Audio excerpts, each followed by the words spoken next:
Mbona mnachukia Kairo hivyo? Unajua Kenyans are toxic. Wewe umekuwa in the same space. You know that people think they know me, but there's like a whole life behind me that people don't know. If there is one person constantly caught in online skirmishes, it is definitely him. And many say he has single-handedly destroyed his own brand. And this controversial figure is none other than Kenya's self-proclaimed billionaire, Khalif Kairo. I don't know how much that company is worth. Roughly, Kairo. No, I'd probably say over 1 billion. Amazing. Yeah. Amazing. Billionaire this age. It is no secret that he is a jack of all trades and definitely knows how to make money. He is a trained pilot, a businessman dealing in cars, a father, and most recently has earned himself a brand new title, a fraudster. Now, Joseph Kairo Wambui has been the focal point of attention lately. Whenever his name comes up, controversy clings to him like a second skin. From dating the wrong women to living a seemingly fake life, now being called a fraud after being linked to Kenyan youths arrested by Interpol for scamming people online, Kairo's troubles seem never ending. There's a whirlwind of chatter surrounding you. Some say you're a man who never plays it straight, while others whisper about alleged involvement in money laundering. No matter how hard he tries to defend himself, netizens are determined to bury him under this allegation. Whether true or false, only Kairo knows. But in this episode, we peel back the layers of Khalif Kairo's life, exploring how he rose to fame and ended up one of Kenya's most hated influencers. I was born in 1996. According to my birth certificate. Okay. It says I was born in 1996, November 5th at the Pumwani Maternity Hospital. You see, life hasn't always been smooth for Kairo. Growing up in a semi-slum in Kenya's capital, Joseph understands the struggles of living day to day without food or essentials. Born in November 1996, he spent his early years in Amboseli, a neighborhood in Kawangware, Nairobi County. His mother ran a humble kiosk selling essentials to support him. Now, Kairo's education journey began at Huduma Primary Pre-Unit in Kawangware and continued there until class 6. From 2011 to 2012, he attended Dagoretti High School. In 2012, Kairo started a new chapter by joining Kahuho Uhuru High School, a pivotal period for his academic and personal growth until 2014. By the time he finished high school, Kairo had made up his mind. It was wealth or nothing. And as the saying goes, show me your friends and I will show you who you are. Kairo often hung out with friends in the car sales business, sparking his interest in the automobile industry. It was quite interesting. So I finished high school in 2014. And then I used to stay in a place called Amboseli. That's near Kawangware, actually not too far off from your studios. Yeah. So some of my friends were selling cars at the same period, and I started interacting with them, and it kind of gave me an idea of something I could do, because I've always been passionate about cars from a very early age. I remember even in primary school reading car magazines and getting all excited by them. He pounded the pavement along Gong Road, hoping to land a job as a car salesperson. Now, Kairo eventually landed his first job as a car salesperson, using the opportunity to hone his skills and understand the car industry. So, I actually started tamaking at 18. I only had my driver's license. That was in 2015 January. Went to many showrooms around Nairobi, and I will just go and ask for a job. Tell them, look, I think I can sell cars, and most guys will just look at me like, this kid is just crazy. But I went to one guy because it got to a point now I was almost giving up, and he decided to give me a chance. There's a guy called Sam. He's the owner of Ocean Cross Autos. It's in Valley Arcade. By 2019, he ventured into his own business, Imports by Kairo, partnering with a friend to import and sell cars. At the same time, I was actually working for them. I was actually building other contacts, making new friends. And some of those friends, one of them is called Clement. We ended up becoming partners. And we launched Imports by Kairo in 2020. But the page has always been there since 2017. Luxury cars. Sasa ni kuintroduciwa kama mgeni. His big break came around 2021 thanks to the Wajiza's family, who imported a brand new Audi through his company. Their YouTube channel documented the process, featuring Kairo and helping him build a trusted clientele. If I was the best, It does. Money started flowing in and Kairo was enjoying the fruits of his labor until his first major setback. His company Imports by Kairo came crashing down due to conflicts of interest. As Kairo's reputation soared, his partner remained a shadowy figure. Now, Kairo claimed his partner went behind his back to set up a rival company, eventually sidelining Kairo in key decisions. But let me tell you, always have receipts. So that was the first mistake. This was just an oral agreement. It was a gentleman's agreement. The breakup was ugly, with no written agreement of revenue shares or other crucial issues, just verbal agreements, a choice Kairo regrets. His partner took over the company, issued a statement denouncing him, and filed a lawsuit, which is still pending. Undeterred, Kairo picked himself up and launched a new venture, Kai and Karo, this time flying solo. Using his growing online influence, he marketed his new business aggressively, especially on Twitter. Sentimental value for me. Na leo nataka kuambia kuhusu www.kaiandkaro.com. This is the safest way to buy a vehicle in Kenya. Engaging in online banter with the established Twitter personalities, he cleverly inserted his business ventures into the fray. He sparred with netizens over net worth and asset ownership, often schooling them on financial success. His message was simple: own a Porsche Cayenne, start your own company, and live the life I am living right now, just like me.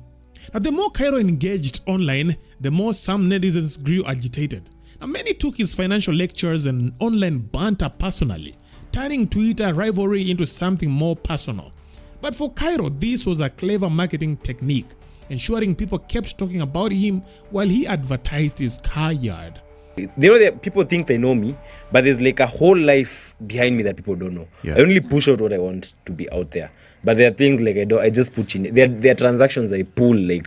Na zingine tuko chini ya maji. You won't even post. You won't even say shit. Yeah, So that's cool. That's cool. After Now, the rapid growth of his car yard kept people talking. He opened one along Kiambu Road and within a few months rented an entire floor in Westlands, Nairobi, a testament to his financial success. How did he manage this? Kairo credited his achievement to God. Hey God, manze. Kairo's life had changed dramatically. He traveled regularly, always flying business class and flaunting his trips on social media. One day he'd be having dinner in Japan, the next breakfast in the Cayman Islands. Now, he had become a global trotter thanks to his successful business and God. Ni God, manze. While Kairo floundered his wealth online, his Twitter rivals waited for an opportunity to attack. Now, that chance came when he began posting about his private life. For a long time, he hadn't shared much about his love life. But when he introduced his girlfriend, Shera Imani, in March 2024, the floodgates opened. Imani wasn't famous or well known, which puzzled many, especially compared to the women rumored to be Kairo's mistresses. Now, Kairo explained his choice. When I first hit on Shera, I think she refused to meet for 4 months. Based on what she saw about me on Twitter, she thought I was a playboy and hated those. I also had reservations about her given the reputation of most Kenyan ladies. But when we finally went on a first date, talked for 6 hours straight, and I saw how kind and genuine she was, I knew she was the one for me, Kairo said. For Kairo's rivals, this was the golden opportunity they had been waiting for. They finally had a personal target in Shera.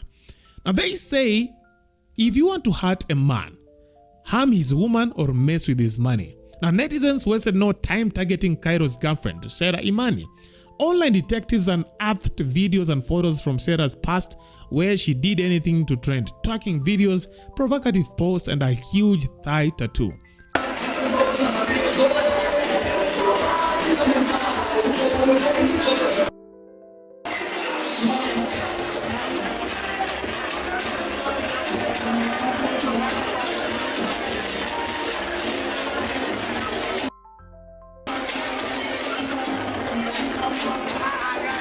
Armed with this evidence, they launched heavy attacks on Shera and Kairo. Now, some called Shera a ratchet woman, others claimed she had been with multiple men, and some even predicted the end of their relationship. Kairo and Shera will break up on 20th 4th, 2024. This timeline will be messy. His rivals were hitting where it hurt the most, and Kairo felt it, reacting to the constant trolls. But anyway, now, unajua, there are things that trend. You know, ukiangalia like, the sort of, the sort of relationship you're trying to build. Very straight people, hatuna mambo mingi, very easy. And some of these things you see them, at times you don't want to address them, but again you have to. Because kama instance leo you have people literally going to her page. Walio bambi ni part of God. So you literally have people going to her page. Mtu anaenda kwa ni content, ilikuwa shoot or something. Yeah. Actually, every post wametoa ni literally people watu wanaenda kwa, let's say shoot ya Jack Daniels, maybe wana act na jamaa, they go screenshot a post and then they literally come and post it on Twitter and then they're like, oh, she was a whore. And at times mimi unajua nimekuwa hizi streets na wajua, but at times mushindo by the way, like, is it a reflection of when you watu kwa society wako? Is it that tumefika mahali literally as a society, like, we don't want to see relationships work? Juu mimi nikika hapa niko zile za bro, mimi sijachukua demu mtu ama sasa umeolewa, wewe unaweza kuolewa na bwanako online. Or on the other side, me hakuna like it's not that I'm somebody's husband or anything. But anyway, it's ni ngumu, but this video just goes out to put to rest the rumors, For Imani, however, she remained unshaken. She maintained that she was not ashamed of her past and was now a devoted born-again Christian. Despite the backlash, Kairo and Sarah continued to make people envious with their global trips and holiday escapades flaunted on social media.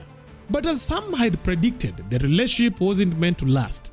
The two lovebirds went their separate ways, marking the second tragedy for Kairo after his business venture was snatched by his former partner. Now, their breakup gave Kairo's rivals a field day on social media, with Twitter erupting in trolls. Kairo himself felt responsible for the breakup, even though Sarah claimed they were still good friends. I'm a quiet babe. I'm introverted. I know when people see me on social media, I look like I'm very bubbly. Yes, I'm a bubbly person once you meet me. But I'm chilled. Sinanga maneno mingi. You're not ukweli. And sina maneno mingi. Yeah. Netizens thought Kairo would take time to heal and focus on his business ventures, but they were wrong. A few months later, Kairo introduced his new girlfriend, Wavinya Maria, a Kenyan model. Though they tried to keep their relationship private, nosy netizens soon confirmed they were an item. Now, the script was the same as his former relationship with Sarah. Kairo took Wavinya on trips and flaunted it on social media, giving his rivals more reasons to talk. During an interview with Mungai Eve, red flags were all over the interview. Now, Kairo claimed he was legally married to Wavinya, but her shocked reaction betrayed him. You're technically married. Yeah, we're technically married, just working out. Like, we are actually married. Legally? Yeah. Oh, guys, hey, umepewa exclusive. Kwani hujui uliolewa? Mbona umeshtuka? She looked surprised since they hadn't had a wedding. Now, red flag number 1 and number 2 followed. She mentioned traveling across the globe thanks to her former Chinese boss, Mr. Wang. When asked why they traveled together, Wavinya claimed she was working as an influencer. Most of the times it used to be job-related travels. Yeah. Okay. Yeah, so I remember, like, I think 2020 to 2022, I was working for this Chinese guy. His name was Mr. Wang. Yeah? So with him, we did a lot of traveling. Yeah? Like, literally, I'd wake up today and Mr. Wang is like, "Hi, Maria, pack your bags, we're going to Cape Town." And I'm like, count me in, yeah? So, Evo too, and then I was also doing, like, when I'm traveling so much, I do my studies online. Then I So which type of job were you doing for him? Well, so now that time I was an influencer. Okay. And content creation. We do like a bunch of content creation. And many believed Wavinya was in a friends with benefits relationship with his Chinese man. Now, videos of Wavinya and the boss surfaced, hitting Kairo where it hurt the most. Despite his defense, netizens concluded that Wavinya was another Sarah Imani and would eventually dump him. By this time, Kairo was learning the dangers of putting his private life on social media, but he cared less and went full throttle on his haters on Twitter. Meanwhile, wewe uko hapo Juja ama Archives ukiuza mayai, mwingine ako kwa mamake. Uko busy sana ukiingilia Kairo na demi yake. Badala ushughulike na venye utajitoa kwa umaskini. Unasahau Kairo ako na showroom 3 zinamuingizianga pesa akiwa na demi yake sherehe India. Kairo said on Twitter. Now his rivals decided to change tactics this time round. They shifted their focus to his source of income. As the saying goes, if you want to hurt a man, play with his woman or his money.